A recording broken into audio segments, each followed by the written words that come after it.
Going from the Republican primary side to the Democratic primary side, the attacks, the preemptive attacks on Hillary Clinton are heating up big time. There's this new book called Clinton Cash by Peter Schweizer. It's a book that hasn't even been released yet. The release date is in May. And Peter Schweizer has been doing media rounds talking about this. And he went on with George Stephanopoulos on ABC's This Week. And the allegations of the book Clinton Cash are all based around what Peter Schweizer believes may be criminal mishandlings of money by the Clinton Global Initiative, the Clinton Foundation, specifically directed by Hillary Clinton. So his allegations are that not only did Hillary Clinton know about what was going on with mishandlings of cash that he claims exists, and they may exist, the foundation has said we need to review our accounting here, but that Hillary Clinton was directly involved in those mishandlings, and that she is criminally liable for the direct involvement that Peter Schweizer claims exists. He went on with George Stephanopoulos, and George Stephanopoulos asked him for evidence to support his allegations that there were criminal wrongdoings here. And here's what happened.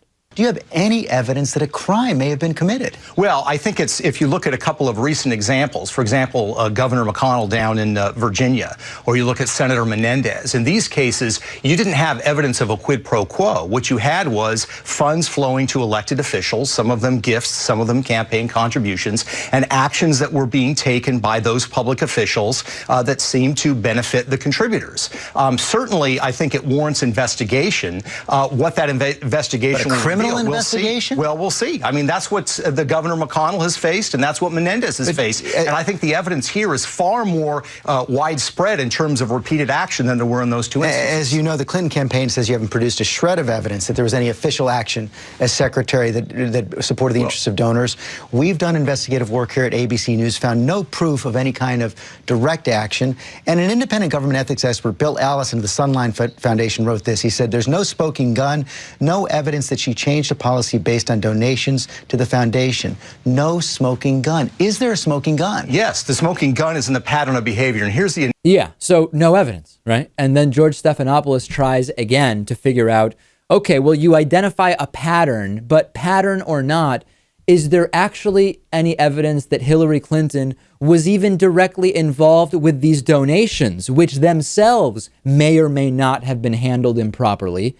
And again, the same non-evidence is presented by Schweizer. Take a look. But the Assistant Secretary of State who sat on the committee said she never intervened on any CFIUS issue at all. Well, I think that deserves further scrutiny. I would question that. To argue that... But based on what? Based on what? Well, I think based on her track record... Do you have any evidence that she actually intervened in this issue? No, we don't have direct evidence, but it warrants further investigation because, again, George, this is part of a broader pattern. You either have to come to the conclusion that these are all coincidences or something else is afoot. And that is, the Clintons do say it's coincidences. They say you've produced no evidence, and I still haven't heard any direct evidence, and you just said you had no evidence that she intervened here. But I do want to ask a broader question. The Clinton Foundation's acting chief executive admitted yesterday that the charity made some mistakes on how it listed some government donors on its tax returns.